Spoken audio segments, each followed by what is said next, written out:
Hai guys, kali ini saya mencoba merangkum film yang berjudul The at Night. Film ini dirilis pada tahun 2021. Saya doakan bagi para penonton sehat selalu, diberkahi rezeki dan diberi umur panjang. Kertas karton pohon anggur, semoga para penonton dapat terhibur.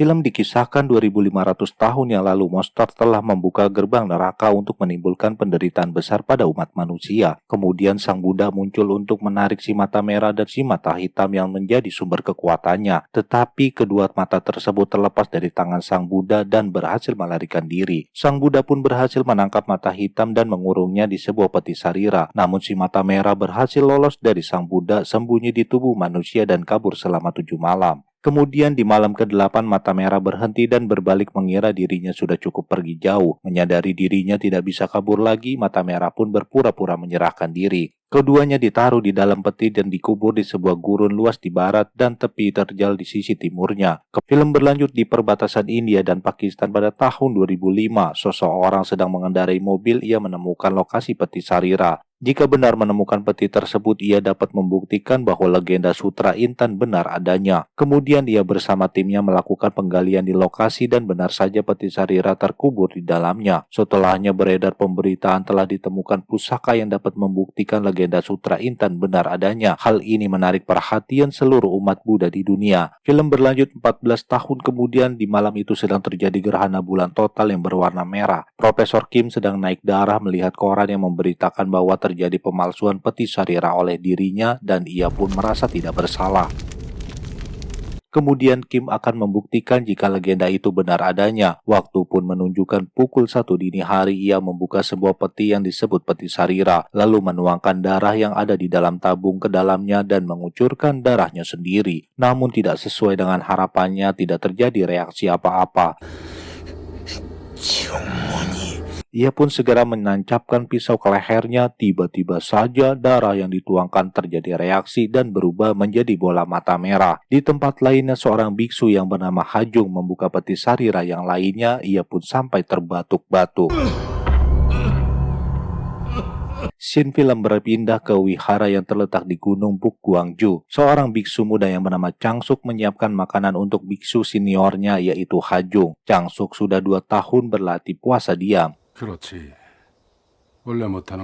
Biksu Hajung pun mengajak Changsuk untuk masuk ke dalam ruangan. Ia menanyakan kepada Changsuk apakah masih ingat mengenai monster yang telah ia ceritakan sebelumnya. Changsuk bertanya mengapa sang Buddha tidak menyingkirkan saja monster tersebut. Karena keberadaannya antara ada dan tiada, Buddha pun mengurung monster tersebut di tempat yang jauh secara terpisah agar tidak bertemu kembali. Satu di ujung barat dan satunya di ujung timur. Di hari pertama terlihat pekerja proyek sedang melakukan senam pagi sebelum melakukan aktivitas mereka. Kembali kepada Biksu Hajung di Gunung Buk, satu monster merah diciptakan di ujung barat, tempat yang tak dapat dijangkau oleh manusia dan mengurungnya di sana. Sedangkan mata hitam diciptakan di tebing terjal untuk mengurungnya di ujung timur. Lalu Buddha mengirim 2 muridnya ke timur, seorang cenayang wanita dan biksu tanpa nama. Mereka ditugaskan untuk menjaga kedua tempat itu agar kedua monster tidak dapat bertemu. Namun seiring jalannya waktu, monster merah dibebaskan oleh seseorang pada saat gerhana bulan monster merah itu terbebas. Ia akan berusaha kembali melalui 7 batu pijakan selama 7 malam dan mencari mata hitam. Jika mereka bersatu di malam ke-8, maka ia tidak akan terkalahkan. Di tempat lainnya, tepatnya di desa Ciklok, Gyeongsang Utara, seseorang sedang berburu kelinci lalu menemukan sesosok yang menyeramkan.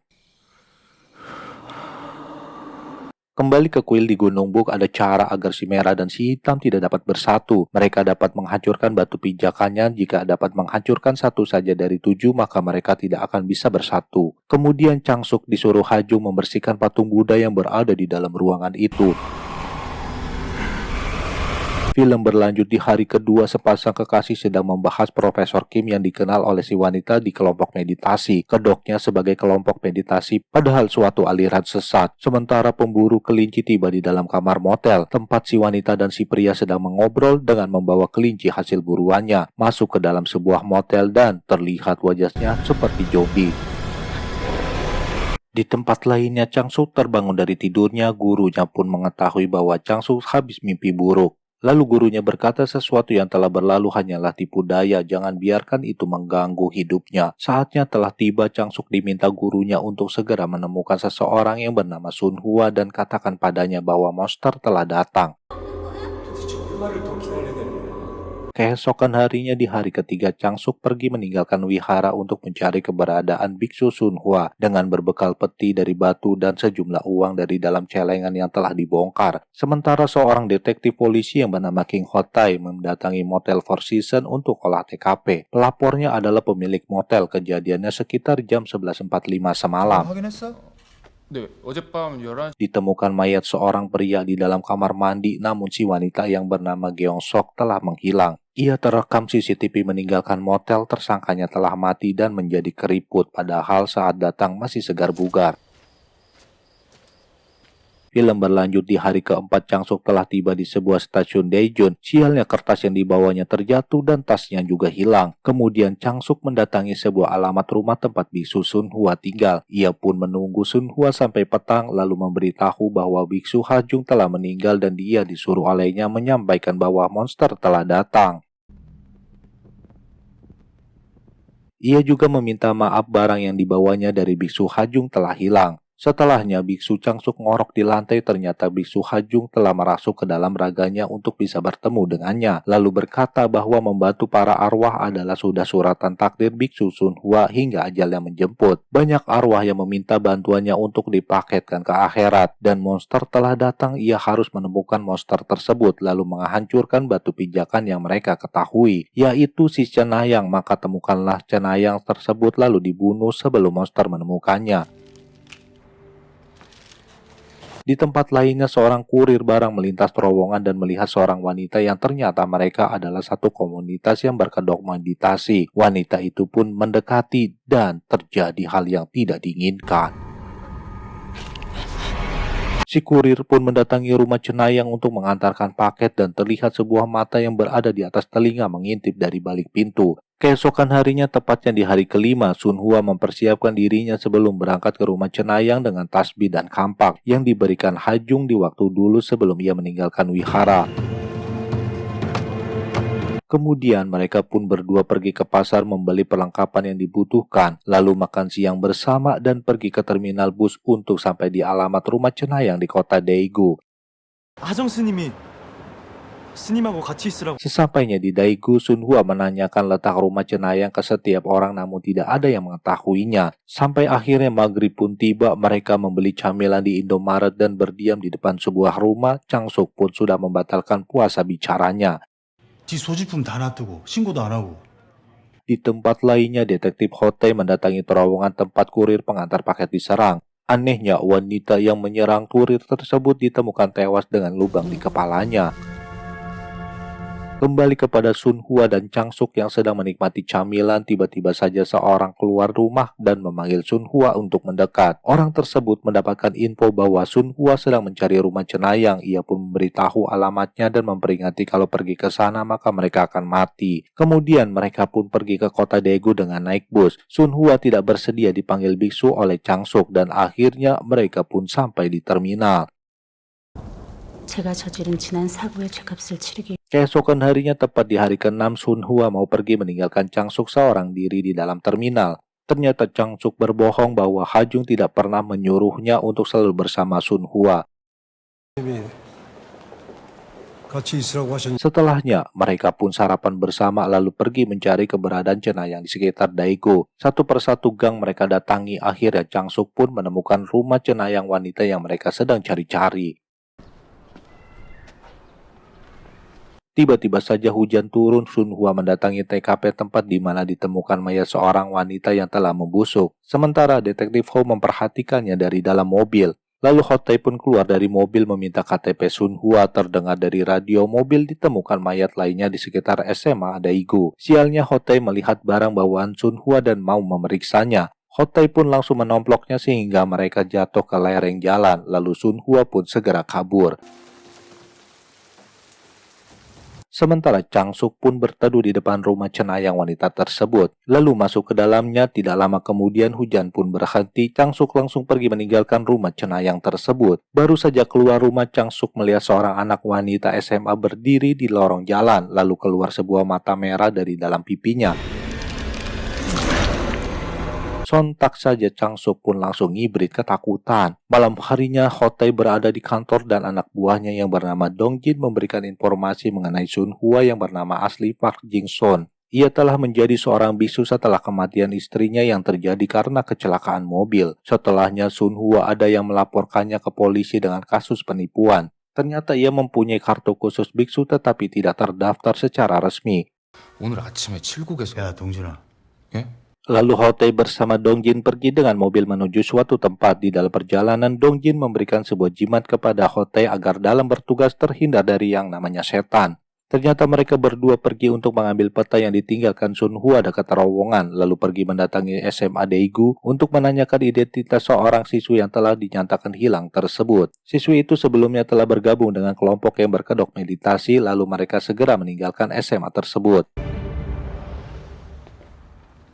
Sebelum pergi, Dong Jin memberi informasi tambahan bahwa telah ditemukan mayat di daerah Ciklok. Korban ditemukan tewas dengan ciri-ciri sama dengan korban lain di kasus ini. Sementara Sun Hua mendatangi Chang Suk yang sedang berada di taman, mengajaknya pergi ke dalam warnet untuk melihat peta keberadaan rumah cenayang wanita.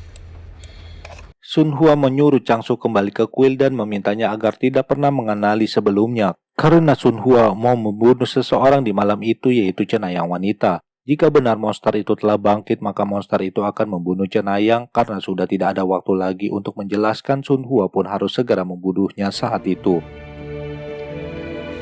Setelahnya Hotei menuju rumah cenayang dan terlihat Sun Hua pergi menuju ke sana juga. Hotei pun segera membuntutinya dari belakang, namun ia sempat kehilangan jejak Sun Hua. Lalu Dong Jin menghubungi Hotei memberi info mengenai mayat yang ditemukan di Ciklok, yang ternyata adalah seorang antropolog yang bernama Kim Jun Chul, diasingkan karena pemalsuan artefak 13 tahun yang lalu. Pada tahun 2016 ia mendirikan situs kelompok meditasi sampai setahun yang lalu. Semua kelompok tersebut adalah para mayat yang ditemukan aneh selama ini. Ia pun terkejut melihat foto-foto orang terakhir yang belum mati adalah siswi SMA Daegu yang hilang dan cenayang wanita. Lalu Hotei pun meminta alamat cenayang itu. Sementara Chang Suk telah sampai lebih dahulu di rumah cenayang lalu mengajaknya segera pergi dari sana. Akhirnya Sun Hua pun telah sampai di depan rumah lalu mengeluarkan kampaknya dari dalam tas. Lalu masuk ke dalam rumah tersebut dan melihat tulisan di atas kertas. Ia pun mau membacok orang yang berada di dalam ruangan, namun Hotei segera datang untuk menahannya. Tiba-tiba saja datang siswi SMA yang telah kerasukan langsung melemparkan Hotei.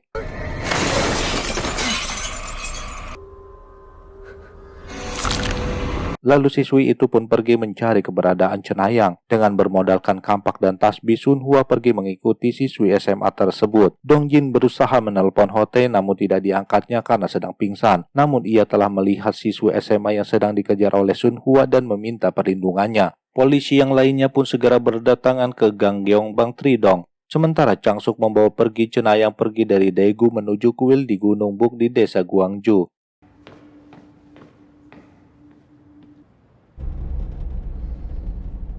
Tiba-tiba saja siswi itu menomplok Dong Jin dari belakang dan menghisap raganya, lalu siswi wanita itu menjadi mayat yang kisut dan keriput. Dong Jin pun menjadi monster menyeramkan, lalu Sun Hua pun langsung menyerangnya. Tetapi tidak satu pun serangan Sun Hua yang mengenainya, malahan ia tercekik dan terlempar. Tidak lama kemudian dua orang polisi yang lain datang, Dong Jin pun segera menembak seorang dari mereka. Sementara Sun Hua kabur dari sana menuju terminal untuk naik bus ke Gwangju. Namun bus pun sudah berangkat dan baru ada lagi 3 jam mendatang. Sun Hua pun bermalam di dalam terminal lalu muncul biksu Hajung di sampingnya. Memberikan Sun Hua semangat karena kemanapun ia pergi takdirnya sebagai pelindung tidak akan pernah terlepas darinya. Waktu pun menunjukkan jam 4 pagi ia segera membeli tiket bus dan pergi menuju Gwangju. Sementara Dong Jin pun telah sampai di Gunung Buk untuk mengejar dan membunuh cenayang yang merupakan batu pijakan ketujuh.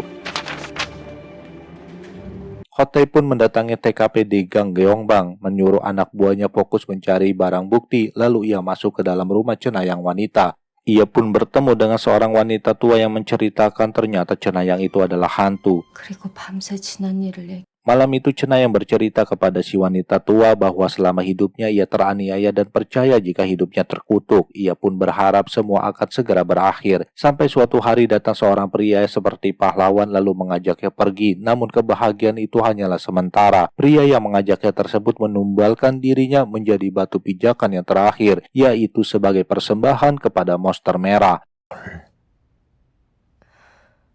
Dongjin datang kepadanya beberapa hari lalu. Wanita tua itu membuatkan jimat dengan darahnya sendiri. Namun ia dan kelompok meditasi lainnya telah lama mati. Entah bagaimana Profesor Kim menemukan orang-orang tersebut yang ditumbalkan dan dipersembahkan menjadi batu pijakan. Monster merah akan mengikuti aroma darah mereka dan hinggap di setiap batu pijakan satu persatu. Untuk bertemu dengan monster hitam, wanita tua itu menyuruh Hotei pergi ke Gunung Buk di Gwangju karena semua yang dibelenggu akan menuju sang pengendali yang sedang berada di sana karena mereka semua adalah miliknya.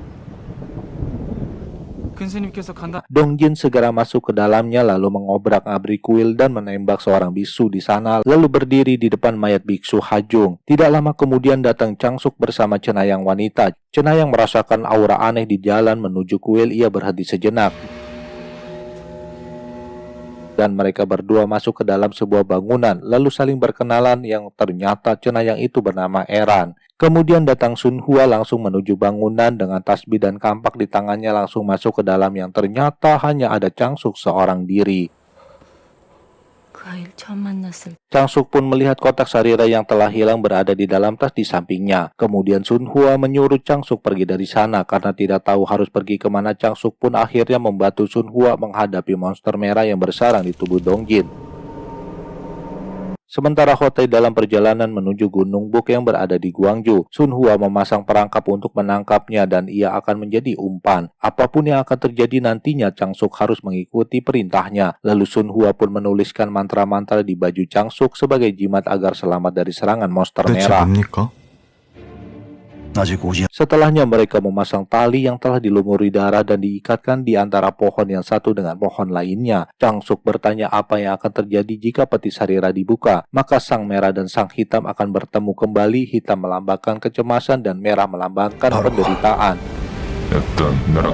Sang merah dan sang hitam yang tidak berbentuk itu akan membuat mereka menderita. Jika mereka dapat bersatu, maka dunia kehidupan dan kematian menderita dalam keputusasaan serta kemarahan terjebak di sana selamanya. Dunia yang dipenuhi kegelapan akan berubah menjadi sebuah neraka. Kemudian Hotei telah sampai di Gunung Buk. Film berlanjut di hari ke-8. Sun Hua telah bersiap berdiri di tengah-tengah tali yang mereka ikatkan di antara pepohonan sambil membaca doa-doa untuk keselamatan dirinya. Sementara Changsuk bersembunyi di balik sebuah pohon, tiba-tiba saja berhembus angin yang semakin lama semakin kencang. Kemudian datang Dongjin yang sudah kerasukan mendekati Sun Hua sambil membawa patung kepala Buddha dan melemparkannya ke dalam api unggun. Sebelumnya Changsuk diperintahkan untuk membunuh Sun Hua jika monster tersebut merasuki tubuhnya dengan kampak. Namun tujuan monster tersebut adalah orang yang dapat membuka peti sarira. Karena Sun Hua telah minggat dari Gunung Buk tersebut, maka ia tidaklah bisa membukanya dan yang menjadi target sebenarnya adalah Changsuk. Lalu Dongjin memberikan sebuah pistol kepada Sun Hua untuk bunuh diri karena dianggap sudah tidak dibutuhkan oleh monster tersebut. Kemudian Sun Hua menembakkan pistolnya ke arah Dongjin sehingga membuat Dongjin murka. Tempat tersebut pun dipenuhi dengan asap hitam yang tebal. Changsuk pun segera berlari dari kejaran monster merah yang telah merasuki raga Dongjin. Sementara Sun Hua diserang oleh asap hitam tebal. Changsuk berlari masuk ke dalam hutan namun dia tersandung dan terjatuh. Lalu datang Hotei mendekatinya dari arah yang lainnya. Datang Dongjin menyuruh Hotei pergi dari sana. Hotei pun dilempar lalu Dongjin mendekati Changsuk. Kemudian datang Sun Hua menembaki kaki Dongjin. Sun Hua segera berlari mau membacok Dongjin dengan kampak. Namun Hotei menembak perut Sun Hua sehingga kesakitan. Lalu Hotei pun mendekati Dongjin yang terkapar terkena lemparan kampak dan mati. Kini monster pun telah berpindah merasuki tubuh Changsuk. Ia pun melemparkan Hotei hingga menancap di batang pohon dan Hotei pun modar. Lalu Changsuk mendekati Sun Hua dengan membawa dan membuka kotak sarira. Setelahnya Sun Hua segera menuliskan mantra di wajah Changsuk sehingga ia pun tersadar dari pengaruh monster.